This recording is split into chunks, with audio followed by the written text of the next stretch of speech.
সকলকে স্বাগত জানাই আজকের আধ্যাত্মিক আলোচনায়। আগের সপ্তাহে আমরা আলোচনা করেছিলাম শ্রী ভগবান উবাচ পাঠ থেকে, যেটা ধারাবাহিকভাবে পাঠ হচ্ছে, মানসী ভগবান দ্বিতীয় ভাগ। আগের সপ্তাহে আমরা যেখানে আলোচনা শেষ করেছিলাম, ওখানে ভগবান বলছেন যে যার যেমন চাহিদা তেমনি গুরু। আমরা যে পাচ্ছি না তার কারণটা কি? চাহিদা নেই। তোমার যেমন চাহিদা তুমি তেমন গুরু পাবে। এইটুকু আমরা এখানে শেষ করেছিলাম। এর পরবর্তী পর্যায়ে আজকে আলোচনা হবে। আলোচনা শুরু করবার পূর্বে আমি গুরু মন্ত্র দিয়ে শুরু করি। ওম গুরু ব্রহ্মা গুরু বিষ্ণু গুরুদেব মহেশ্বরঃ গুরুরেব পরম ব্রহ্মা তস্मै শ্রী গুরবে নমঃ। আমার গুরু অর্থাৎ ইন্টারন্যাশনাল বেদান্ত সোসাইটির প্রতিষ্ঠাতা প্রাণপুরুষ উপাস্য শ্রী শ্রী ভগবানের চরণে জানাই শতকোটি প্রণাম। আশা করি যারা আলোচনায় যুক্ত হন প্রত্যেকের শরীর সুস্থ আছে এবং ভালো আছে। গরম আস্তে আস্তে পড়ছে, আপনারা একটু বেশি বেশি করে জল খাবেন। এখন এমনিতেও নবরাত্রি চলছে, আমরা আমাদের আশ্রমে নবরাত্রি পালন করছি, গুরু পুজো হচ্ছে এবং সকালবেলায় আশ্রমে আমরা দুই মাতাজি আমরা চণ্ডী পাঠ হচ্ছে। খুব সুন্দরভাবে দিনটা যাচ্ছে মায়ের আরাধনায়। আরো অনেকেই আছে যারা নবরাত্রি পালন করে। প্রত্যেককে নবরাত্রির শুভেচ্ছা। সবাই সুস্থ থাকুন, ভালো থাকুন, মাকে নিয়ে থাকুন। পরবর্তী আলোচনার পরে আজকে তারপর থেকে শুরু করছি। এতক্ষণ শুধু জানলাম জড়বাদীদের কথা, যারা বলে ঈশ্বর বলে কিছু নেই। সঙ্গে সঙ্গে গুরুজি বললেন যে সবাই তা নয়। নরেন্দ্রনাথ দত্ত জন্মাচ্ছেন এই যুগের কথাই ধরি, যে এখন তো 64টা চ্যানেলে নাচ দেখায়, কিন্তু তার মধ্যেই তো আমাদের এই সমস্ত ছেলেমেয়েরা জন্মাচ্ছে কিনা। গুরুজিও তো এই যুগের, আমি খবর রাখি, আমিও তো এই যুগেই জন্মেছি। নাচ গানও থাকবে এবং গুরুও থাকবে। আমি গুরু পেয়েছি, আমি এক গুরু ছেড়ে দ্বিতীয় গুরুর কাছে যাইনি। বলছে আমরা প্রত্যেকে, আমরা যে ভাবি না যে আমি গুরু চাইছি, এই ভয়ঙ্কর এই কলিযুগে যেখানে শুধুমাত্র চারিদিকে ঈর্ষা হিংসা ছাড়া, শুধুমাত্র নিজের স্বার্থটুকু ছাড়া কেউ কিছু বুঝছে না, সেই সময়ে দাঁড়িয়ে আমি ঈশ্বর চিন্তা করব কি করে, বা আমি সেরকম গুরু পাবো কিভাবে। বলছে তোমার শুধু ভেতরে এই বৃত্তিটার প্রয়োজন, তোমার ভেতরে সেই চাহিদাটার প্রয়োজন। তুমি যদি তোমার চাহিদাটা তীব্র হয়, তুমি তেমন গুরু বা তেমন সঙ্গ পাবেই পাবে। তো বলছে এই ভয়ঙ্কর এই যুগেও দাঁড়িয়েও, বলছে এখানে দাঁড়িয়েও কিন্তু অনেক সাধু সন্ন্যাসী হচ্ছে, এখানে দাঁড়িয়েও অনেকে যারা গৃহস্থ জীবনে আছে তারা ঈশ্বরকে নিয়ে থাকছে, সংসারের যাবতীয় কাজ কর্ম সেরে তারা ঠিক জব করছে, ধ্যান করছে। কেন করছে? তাদের করতে ভালো লাগে, চাহিদা আছে, তাই জন্য করছে। তো এর মধ্যেও ওই 20 জনের মধ্যে 2 জন হলেও কিন্তু তারা এই পথ অবলম্বন করে চলছে। এই পথেও কিন্তু এই যুগেও কিন্তু সম্ভব। বলছে ভগবানের কি, ভগবান বলছে আমি একজন গুরুর কাছেই গিয়েছিলাম, আমি আর কিন্তু দ্বিতীয় গুরুর কাছে কখনো যাইনি, দরকারই পড়েনি, তার কাছেই গিয়েছি, সেখানেই সাধনা, সেখানেই সিদ্ধি। বলছে এই যে এই গুরুকরণ এবং গুরুকে ধরে রাখা, এই এক জায়গাতেই আমি সবকিছু পাবো, শুধু আমাকে ধরে থাকতে হবে। আমরা একটা গল্পই যদি বলি, বা এই গল্পটা হয়তো আমি আগেও বলেছি, আপনারা অনেকেই শুনেছেন, যে আমরা শুনেছি না, একজন ছেলে ছিল যে সবার থেকে দীক্ষা নিয়ে বেড়াতেন, যে সবাই আজকে এই গুরুকরণ করলাম, এই গুরু থেকে দীক্ষা নিলাম না, আমি গুরুজি আমি আধ্যাত্মিক পথে এগোতে চাই। বলে সে নানা জায়গায় নানা গুরুর সঙ্গ করছেন এবং এই গুরুকে পছন্দ হচ্ছে না, তো আরেকজন গুরুর থেকে দীক্ষা নিচ্ছে। এই করতে করতে নানা জনের থেকে সে দীক্ষা নিয়ে বেড়াচ্ছেন। এই করতে করতে সে একদিন উত্তরকাশীতে পৌঁছায় একজন গুরুর কাছে, এবং গুরু সঙ্গ করার পরে, গুরুজির সঙ্গ করার পরে সে বলেন, গুরুজি আমি এতদিনে যত গুরুর সঙ্গ করেছি, আমার এই ভেতর থেকে এই অনুভবটা হয়নি যে আমি আধ্যাত্মিক ভাবে আমি অনুভূতি লাভ করতে পারি। আপনার কাছে এসেই আমার এই অনুভবটা হয়েছে যে আমি আপনার কাছে এসে, আপনার সংস্পর্শে এসে আমি এই আধ্যাত্মিক অনুভূতি লাভ করতে পারবো। তাই গুরুজি, আপনি আমাকে দীক্ষা দিন। আমার মনে হচ্ছে আপনিই আমার জন্য একমাত্র ঠিক ঠিক গুরু। সেই গুরুজিও তেমন গুরু ছিলেন, যে সদ্গুরুর সঙ্গ পাওয়া। সেই গুরুজি তখন বললেন, আচ্ছা ঠিক আছে, আমি তোমাকে দীক্ষা দেব, আমি তোমাকে দীক্ষা দেব, আমি তোমাকে শিষ্য বানাবো, কিন্তু তার জন্য একটা শর্ত আছে। তুমি যে বললে ব্রহ্মজ্ঞান লাভ করতে চাও, সব তো বুঝলাম, কিন্তু এর জন্য গুরু দক্ষিণা দিতে হবে এবং তার জন্য শর্ত আছে। তো আচ্ছা গুরুজি, আমি সেই গুরু দক্ষিণা দেব, আমি সেই শর্ত পালন করব, কিন্তু আপনার কাছেই আমি নিজেকে সমর্পণ করব। তো তখন গুরুজি তাকে বলেন, ঠিক আছে, তুমি পরের দিন আমার কাছে চলে এসো, আমি বলবো তোমাকে যে কি করতে হবে। সে পরের দিন এসেছে। আসার পরেই তাকে বলা হয়েছে যে আচ্ছা, আমি তোমাকে যেমন কাজ বলবো, গুরু শিষ্যকে বলছেন যে আমি তোমাকে যেমন ভাবে কাজ করতে বলবো এই কটা দিন, এই 13-14টা দিন ধরে, তুমি কিন্তু আমাকে কোনো প্রশ্ন করবে না। আর আমি তোমাকে যেই কাজটা দেব, তুমি কিন্তু ঠিক ঠিক সেই কাজটাই পালন করে চলতে হবে। এই গল্পটা কিন্তু আমাদের জীবনের কিন্তু ভীষণ ভাবে, এটা যেটা হয় আমাদের, আমরা কোনো একটা পথে চলছি, কিছুদিন চলছি আধ্যাত্মিক পথে, তারপরে আমার মনে হচ্ছে না, আমার মনে হচ্ছে এই গুরুজির দ্বারা হবে না, আরেকজনের কে প্রয়োজন। এই তাদের জন্য এই প্রশ্নটা, যাদের মনস্থির হয় না। তো সেই শিষ্য বলছে, আচ্ছা ঠিক আছে গুরুজি, আমি কোনো প্রশ্ন করব না। হ্যাঁ, বলছে কথা দিলে কিন্তু কোনো প্রশ্ন করবে না। আচ্ছা না গুরুজি, আমি কোনো প্রশ্ন করব না। তো তাকে বললে, আচ্ছা চলো, তোমাকে আমি একটা জায়গায় নিয়ে যাবো, একটা বিরাট বড় মাঠ, একটা জঙ্গলে নিয়ে গেছে শিষ্যকে। তো গুরুজি শিষ্যকে নিয়ে গিয়ে বলছে, এই যে এইখানে এই জায়গাটার মধ্যে তুমি একটা গর্ত করো, এই জায়গাটার মধ্যে তুমি একটা গর্ত করো। সে গুরুর আজ্ঞা মতো গর্ত করছে। এই করতে করতে সন্ধে হয়ে গেছে, সন্ধে হয়ে সে গুরুর কাছে এসেছে। আবার দিনটা শেষ হয়ে গেল, আবার পরের দিন এই করতে করতে প্রায় 10-12 দিন হয়ে গেছে। গুরুজি কি করেছেন, তাকে ওই জঙ্গলের মধ্যে নানা জায়গায় এক এক দিন এক এক জায়গায় গর্ত খুঁড়িয়েছে। তো যখন 10-12 দিন হয়ে গেছে, 12টা গর্ত এরকম খুঁড়ে ফেলেছেন, তখন আর তার ভেতরে এই প্রশ্নটাকে দাবিয়ে রাখতে পারলেন না।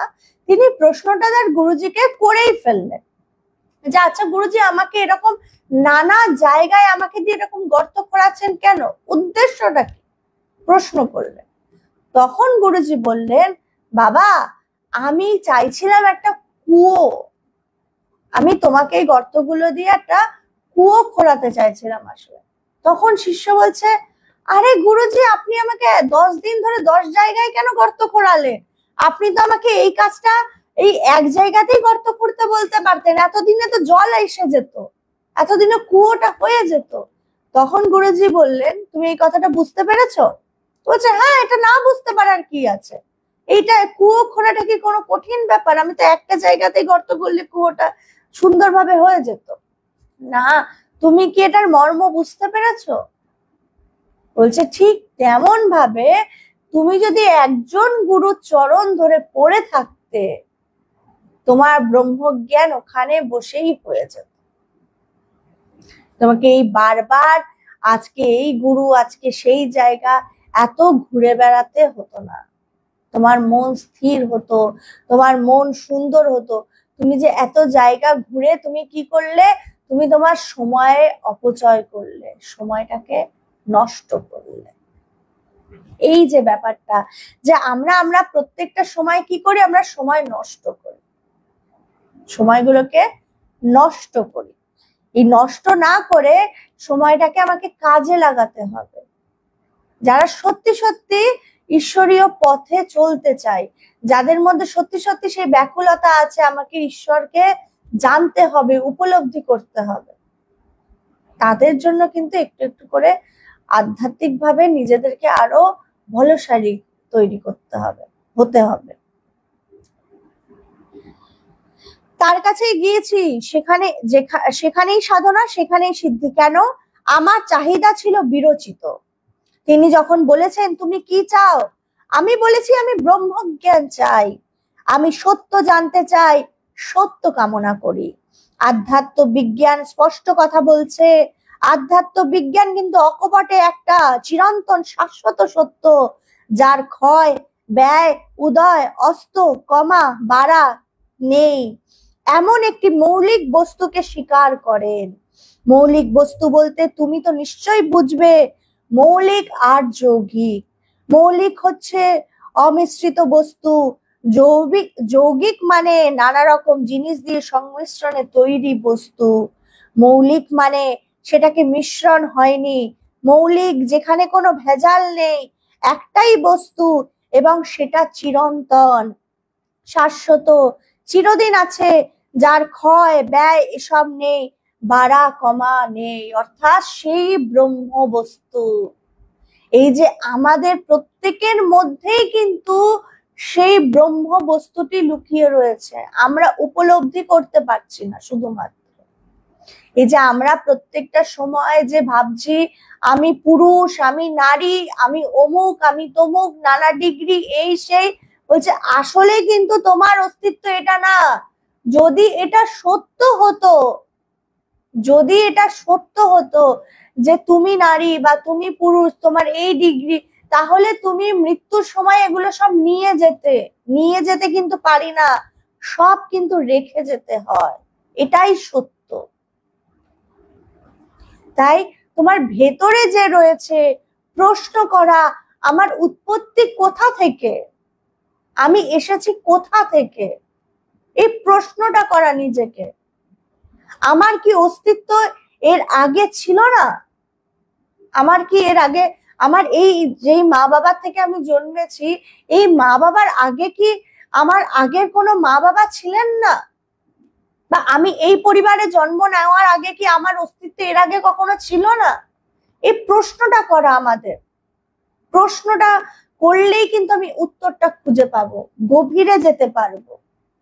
এই যে আমাদের যে এত দুঃখ, কষ্ট, সমস্যা, এই সমস্যাগুলো কিন্তু আমরা নিজেদেরকে ছোট করে রেখেছি বলে, নিজেদেরকে ছোট করে রেখেছি বলে আমি নিজেকে বিরাট ভাবতেই পাচ্ছি না। এই বিরাট যখন ভাবতে পারবো, সবকিছুর মধ্যে যখন নিজেকে খুঁজে পাবো, নিজেকে উপলব্ধি করতে পারবো, তখনই কিন্তু আমি সেই ব্রহ্মজ্ঞান লাভ করতে পারবো, উপলব্ধি করতে পারবো।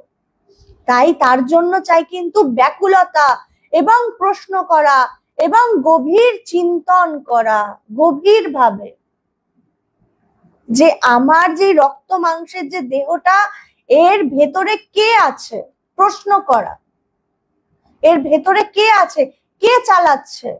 এই যে আমার যে একটা প্রত্যেকটা দিন আমি যে অবস্থার মধ্যে দিয়ে যাই, জাগ্রত, স্বপ্ন, সুষুপ্তি, এই তিনটে অবস্থার আড়ালে কে রয়েছে?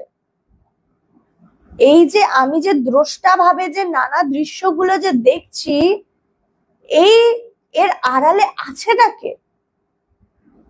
এই যে জাগ্রত অবস্থায় যে আমাকে নানা কিছু দেখতে সাহায্য করছে, দেখছেটা কে?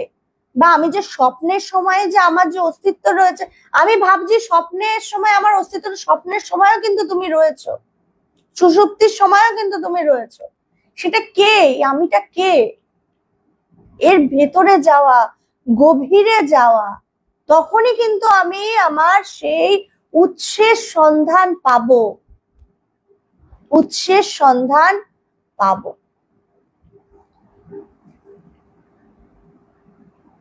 শুধু সত্য বস্তুকে স্বীকার করেন তা নয়, পরন্তু বজ্র নির্ঘোষের ঘোষণা করেন যে সকল মানুষই সেই শাশ্বত সত্য ঈশ্বরকে বিজ্ঞান সম্বন্ধভাবে আবিষ্কার করতে পারেন। আবিষ্কার করা মানে যেমন পুজো প্যান্ডেলে মূর্তি ঢাকা রয়েছে, উন্মোচন করি, সব জায়গায় উন্মোচন করা হয়, কারণ পদ্ধতিটাই তাই। মূর্তি আগের থেকেই থাকতে হবে, উন্মোচন করার পর মূর্তিকে আনা হয় না, মূর্তি আনাই থাকে, কিন্তু মূর্তিকে ঢেকে তারপর উন্মোচন করা হয়। সেই চরম সত্য, শাশ্বত সত্যকে বিজ্ঞানসম্মতভাবে যিনি আবিষ্কার করতে পারে, তাকে যথার্থ বিজ্ঞানী বলা হয়। কি সুন্দরভাবে ব্যাখ্যা করছেন ভগবান। বলছে যেমন ভাবে আমরা কি হয়, এই যে নানা পুজো প্যান্ডেলে মূর্তি কি উন্মোচন করা হয়, মূর্তিটা কিন্তু আগের থেকেই থাকে, তার শুধু পর্দাটাকে সরিয়ে দেওয়া। বলছে ঠিক তেমন ভাবে যে বস্তুটি ব্রহ্ম আত্মা, সে সবসময় রয়েছে, ওখানে উপস্থিত রয়েছে। শুধু এই যে আমার যে অজ্ঞানটা, যার জন্য আমি উপলব্ধি করতে পারছি না, এই যে যার জন্য আমি প্রত্যেকটা সময় উপলব্ধি করতে পারছি না, এই অজ্ঞানের যে পর্দাটাকে শুধু সরাতে হবে। সরালেই কিন্তু আমি সেই ব্রহ্ম বস্তুকে উপলব্ধি করতে পারবো বা তাকে জানতে পারবো। প্রত্যেকটা জায়গায় কার্য কারণ আছে। জগৎটা যদি কার্য হয়, কারণ একটা থাকতে হবে। আইনস্টাইনও জগতের স্রষ্টাকে মানতেন, সরাসরি বলেননি ঈশ্বর নেই। একবার আইনস্টাইন তার বাড়িতে সূর্য, গ্রহ, উপগ্রহ নিয়ে একটা সৌরজগৎ তৈরি করেছেন। সূর্য এবং তার চারিদিকে গ্রহ ঘুরছে, নিজেই তৈরি করেছিলেন। বৈজ্ঞানিকদের মধ্যে বেশিরভাগই নাস্তিক, যারা বলেন ঈশ্বর বলে কিছু নেই, স্রষ্টা বলে কিছু নেই। এটা আমরা প্রত্যেকেই সবসময় দেখি, যারা বিজ্ঞান নিয়ে চর্চা করে তারা কিন্তু এইরকম ভাবে কথা বলে থাকে সবসময়, কিন্তু যারা ঠিক ঠিক বিজ্ঞানী তারা কিন্তু এমন ভাবে কথা বলেন না। স্রষ্টা বলে কিছু নেই।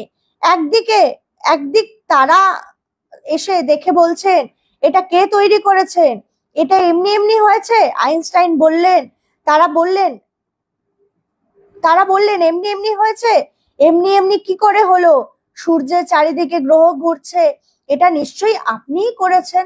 মানে প্রশ্ন করছেন যে যখন আইনস্টাইন নিজের ঘরের মধ্যে সবই যে সূর্য গ্রহ উপগ্রহ তৈরি করেছেন, তখন অন্যান্যরা এসে বলছেন, আইনস্টাইন বলছে এগুলো এমনি এমনি হয়েছে। তখন অন্যরা বলছেন না, এটা এমনি এমনি কি করে হয়েছে, এটার পেছনে আপনি রয়েছেন, আপনি তৈরি করেছেন, আমি কেন করব, এটা এমনি এমনি হয়েছে। উত্তর হলো এমনি এমনি কোনো কিছুই হতে পারে না। আইনস্টাইন বললেন কেন হতে পারে না? তোমরা যে বলো এই সৃষ্টি এমনি এমনি হয়েছে। তারা শুনে চুপ করে গেছেন। সুতরাং প্রত্যেকটা সৃষ্টির পেছনে স্রষ্টা থাকতে হবে। কি সুন্দরভাবে ভগবান ছোট ছোট ব্যাপার ব্যাখ্যা করছেন, দেখুন। বলছে প্রত্যেকটা সৃষ্টির আড়ালে কিন্তু স্রষ্টা থাকতেই হবে। আমরা যে বলছি কোন সবকিছু এমনি এমনি হয়ে যাচ্ছে, বলছে এমনি এমনি হচ্ছে না কোনো কিছু, এর পেছনে কিন্তু একজন স্রষ্টা আছেন। এই স্রষ্টাকে যেদিন আমি জানতে পারবো, সেদিনই কিন্তু আমি সেদিন ব্রহ্মজ্ঞানী হয়ে যাব। বলছে কি, তারা শুনে চুপ করে গেছেন। সুতরাং প্রত্যেকটা সৃষ্টির পেছনে স্রষ্টা থাকতে হবে। কার্য পৃথিবীটা, ব্রহ্মাণ্ডটা কার্য, একটা কারণ থাকতে হবে। সেই কারণ আদি কারণ, তাকে ঈশ্বর বা ব্রহ্ম বলা হয়েছে, থাকতে হবে এবং তাকে জানতে পারাটাই হচ্ছে সবচেয়ে বড় বিজ্ঞান। বলছে বিজ্ঞান কি? তাকে উপলব্ধি করতে পারা, সেই স্রষ্টাকে জানতে পারার নাম হচ্ছে বিজ্ঞান। শূন্য হতে জগৎ আসেনি, আমরা ভালোভাবে বুঝি। শূন্য থেকে শূন্য উৎপত্তি হয়। কুম্ভকার যিনি মাটির কাজ করেন, সেই মাটি দিয়ে ঘট তৈরি করেন। কুম্ভকার, মাটি এবং ঘট, এই তিনটে জিনিস পাওয়া গেল। বলছে কি, কুম্ভকার মাটি দিয়ে একটা ঘট তৈরি করছে, তো বলছে আমি সেখানে কি পেলাম? কুম্ভকারকে পেলাম, মাটির ঘট পেলাম, আর কি বলছেন যে কুম্ভকার পেলাম, মাটি পেলাম, আর ঘট পেলাম। ঘরটা কি দিয়ে তৈরি হলো? মাটি দিয়ে। এবং তৈরি করলেন কে? একজন কুম্ভকার। তো বলছে ঘট হচ্ছে কার্য। ঘটের কারণ কি? কিসের থেকে ঘট হলো? মাটি থেকে ঘট হলো। বলছে ঘট হচ্ছে কার্য। বলছে কিসের থেকে ঘটটা তৈরি হলো? মাটির থেকে ঘটটা তৈরি হলো।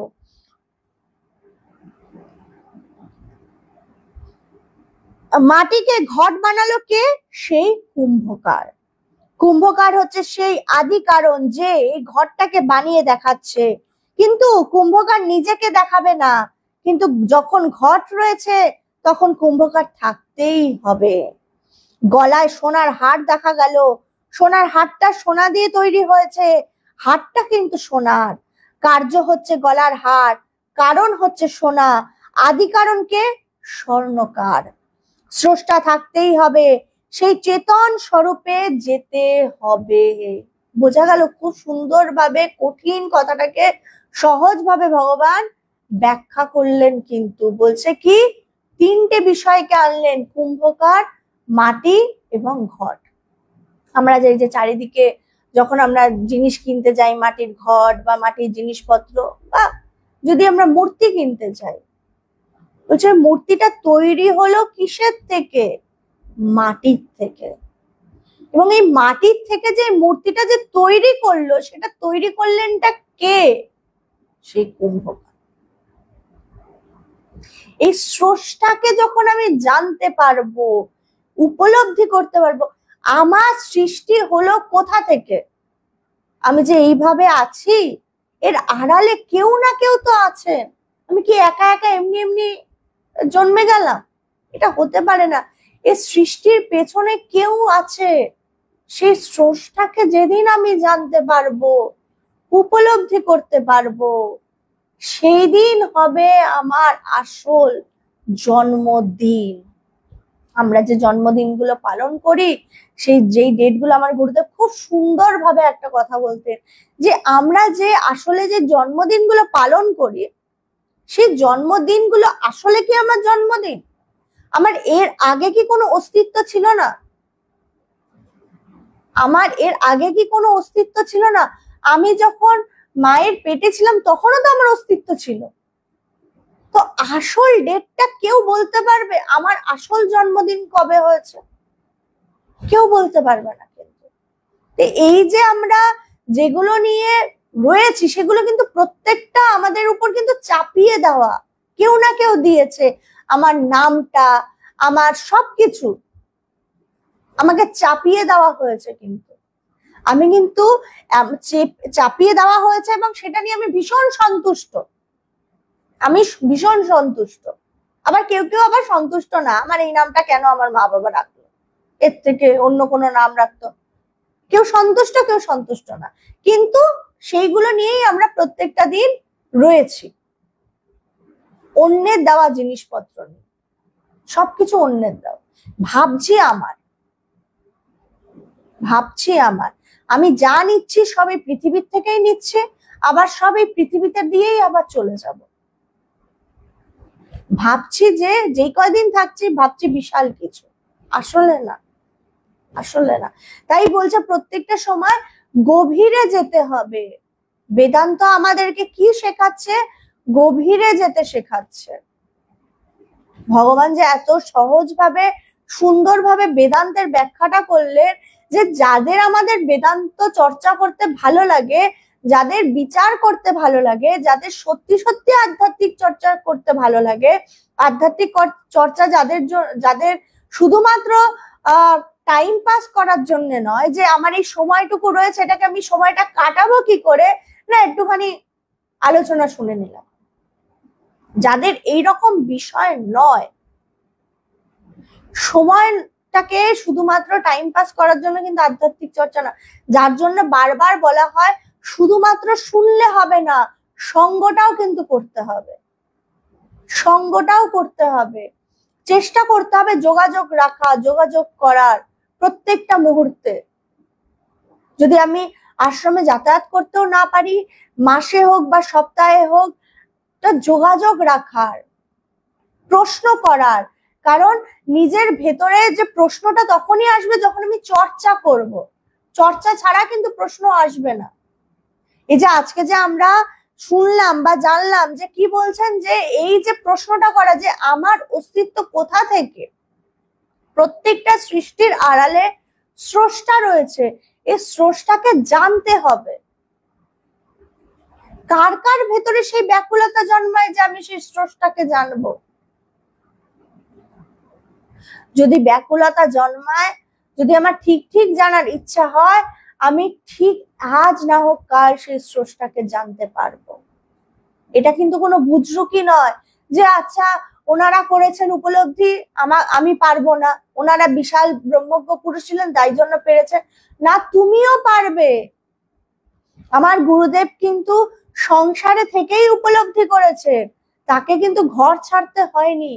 আমরা সংসার ছেড়েছি, কিন্তু গুরুদেব কিন্তু ছাড়েননি। তাহলে ভাবুন যে তার মধ্যে কতটা নিষ্ঠা ছিল, আর তার মধ্যে কতটা বৈরাগ্য ছিল, যে তার সঙ্গ করে তার প্রভাবে আমরা ঘর সংসার ছেড়ে দিয়েছি।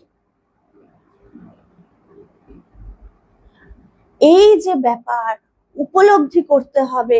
এই ঠিক ঠিক ব্রহ্মজ্ঞ পুরুষ তারা শুধুমাত্র নিজেরা উপলব্ধি করেন না, নিজেরা সেই জায়গায় পৌঁছান না, তাদের উদ্দেশ্যটাকে আর একজনকেও সাহায্য করা। শুধু তারা নিজেরা সেই অমৃতের সন্ধান পান শুধু তাই নয়, তারা চান আর একজনও অমৃতের সন্ধান পাক, সে অমৃত লাভ করুক। এবং শুধু তাই না, অমৃত লাভ করে তারা নিজেরা হৃষ্টপুষ্ট হোক, তাদের উদ্দেশ্য এটা থাকে। যার জন্য তারা সন্ধান দেন প্রত্যেককে, তুমি আসলে সেই অমৃতের সন্তান, এটাকে জানো, এটাকে উপলব্ধি করো। তাই প্রত্যেকটা সময় আমাদের শাস্ত্র বলছে অহম ব্রহ্মাস্মি, অর্থাৎ আমি সেই ব্রহ্ম, আমার মধ্যেই সেই ব্রহ্ম রয়েছে, আমার এর ভেতরেই রয়েছে, এই দেহটার ভেতরেই রয়েছে, বাইরে কোথাও নেই। ব্রহ্ম বস্তুটি আমার এই ভেতরেই রয়েছে, এই ভেতরে উপলব্ধি করতে হবে। যেদিন আমি উপলব্ধি করতে পারবো, সেদিন যে আমার যে আনন্দটা হবে, সেই আনন্দ অন্য কোনো আনন্দের সাথে ব্যাখ্যা করা যাবে না। তখন আমি সেই মুহূর্তটাতে আমি অনুভব করব এবং আমি তখন মৌন হয়ে যাব, কারণ ওটার ব্যাখ্যা একমাত্র মৌনতাই থাকে, মৌনতাই তখন সর্বশ্রেষ্ঠ ব্যাখ্যা হয়ে ওঠে।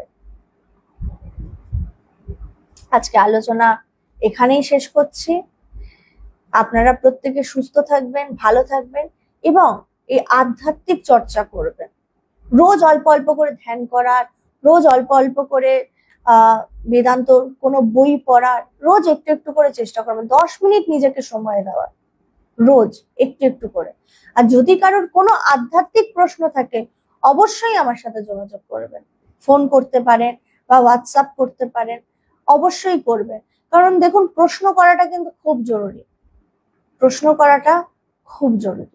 আর একটাও বিশেষ ঘোষণা করে দিই, আগামী 17ই এপ্রিল নিউ ব্যারাকপুরে ইন্টারন্যাশনাল বেদান্ত সোসাইটির কলকাতা মহিলা শাখা মৈত্রেয়ী ভবনে সকাল 10টা থেকে 12:30 এবং বিকেল বেলা 5:30 থেকে 7:30 আধ্যাত্মিক আলোচনার আয়োজন করা হয়েছে।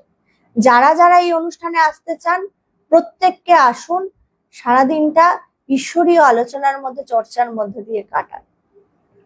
ভালো থাকবেন, সুস্থ থাকবেন। সবাইকে আবার নবরাত্রির অনেক শুভেচ্ছা। ঈশ্বরকে নিয়ে থাকুন, চেষ্টা করুন ভেতরে ঢোকার। জয় ভগবান।